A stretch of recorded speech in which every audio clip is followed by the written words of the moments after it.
Our official sponsor, Greenwood Stock Trading. If you want to learn how to make some passive income, some extra money, so you can invest in your future and your kids' future, give them a call for a free 10-minute consultation, 281-760-3170.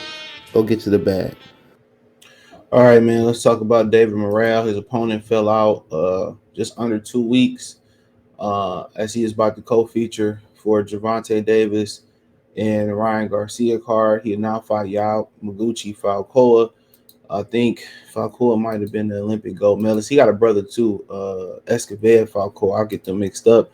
I think one or both of them was training at Robert Garcia gym at one point in time. May still be there.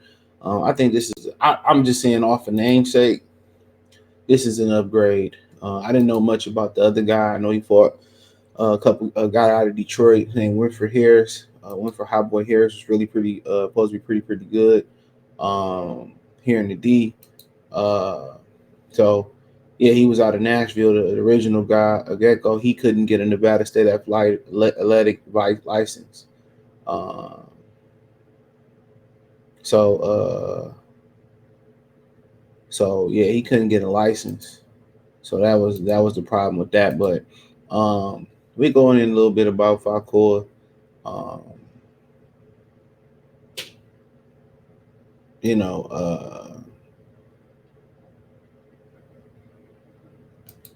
right in a minute. But Dave Morrell versus Falcao set for Davis Garcia. Agbeko out, but Agbeko is known as a puncher. So it says undefeated WBA super middleweight champion, the Reggie Bell champion, Dave Morrell Jr. will now face Olympic bronze medalist in slick boxing. He was bronze. Slick boxing Yamaguchi the problem Falcao in the co-main event of the Gervonta Davis Ryan Garcia Showtime pay-per-view production taking place Saturday, April 22nd from the T-Mobile Arena in Las Vegas, Nevada, and presented by Premier Boxing Champions.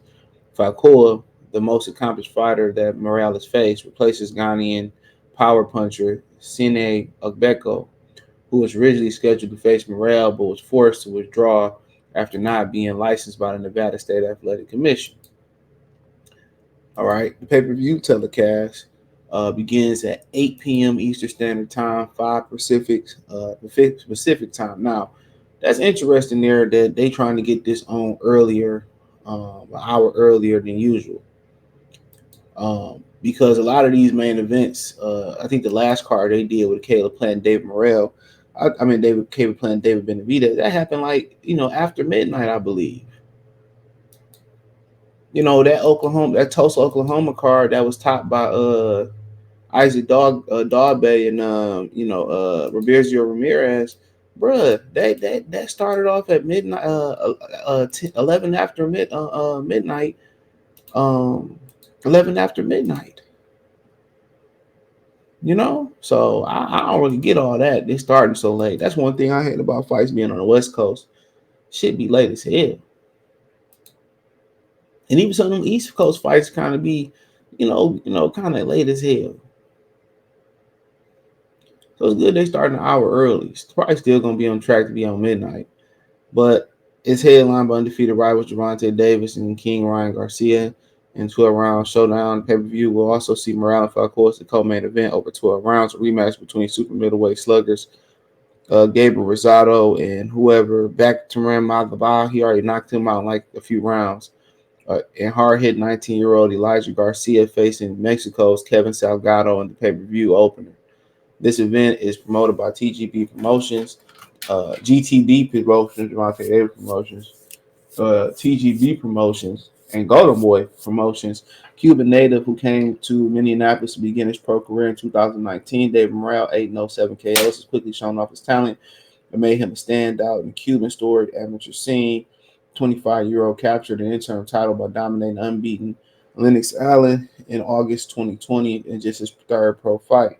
Morrell, who trains in Texas with renowned coach Ronnie Shields, added 2 dominant knockouts victories in 2022 as he stopped Calvin Henderson in June before a 12-round TKO of previously unbeaten Adios Yerman Blasi or whatever in November.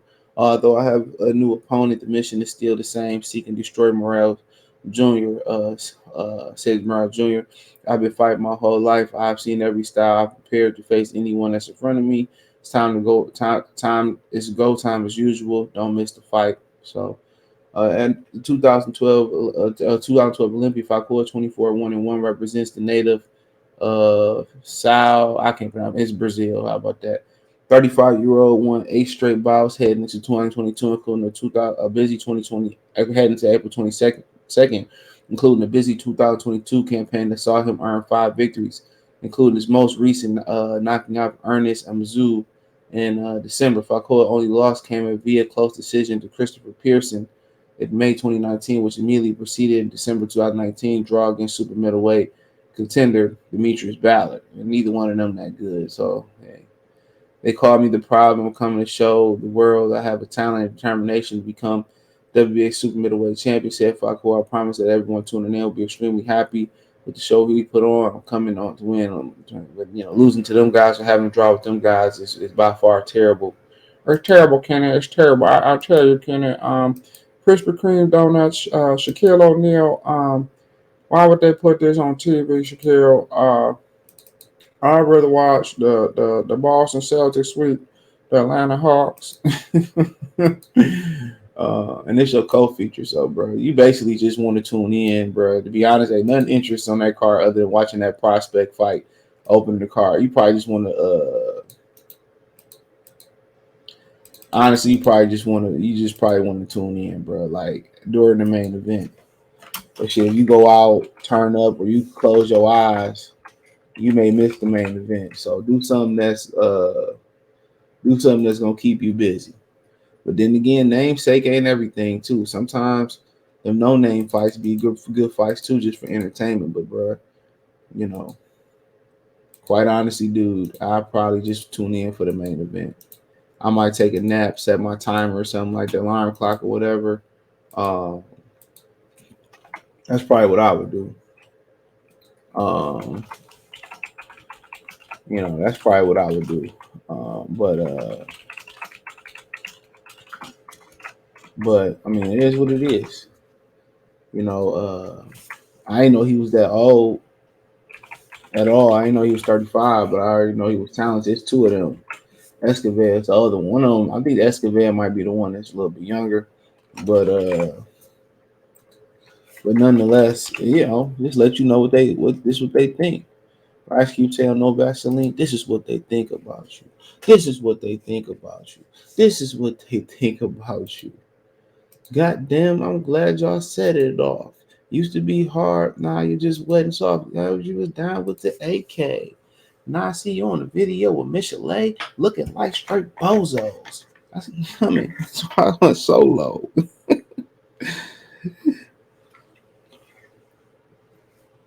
So here y'all have it. Here y'all have it. Here y'all have it. So let's look at Yamaguchi. The lady boy Yamaguchi. Gucci. It's Gucci time. Turn the lights on. Turn the fucking lights on. He got a brother. His brother got to be younger, I believe. A couple years younger. This is his brother. He's still undefeated. He must be the one that's about shit. He's still undefeated. That's who he should have fucking fought. Shit. So he's slick and, he don't possess much knockout power. He was a middleweight, as you can see. He kind of trickled around the middleweight limit. His last few fights been at super middle. Last fight was at super. Technically, last few fights been at super middleweight. His last knockout came his last fight, obviously at the in Orlando. So I mean, hopefully we in for a treat. So he got some early knockouts. He's never been 12. So fun fact, he never been 12. He been 10 a couple times, so he never been 12. So 6'1", 73-inch reach. Pretty big dude as far as height and reach. Morrell a little bit bigger, almost at 79 reach. He's been 12 twice. So I mean, Hopefully we in for somebody that's gonna slip and counter and got some amateur pedigree. And so definitely a different look going to somebody that can hit and don't get hit, and somebody who a power puncher, like Agbeko was. Different game plan. So they got to call audible less than a week before the fight. And you know how PBC be picking the worst replacement fight. So hopefully it's another worst replacement fight picked by them. And we get in a competitive fight. But the overall card is funky. Draws trash. You know, this is terrible, Kenny. I just don't understand. You know, why would Al Heyman put this on here? You know, so you literally paying for the main event. That's what you're literally paying for. You know, supposed to be a syndication of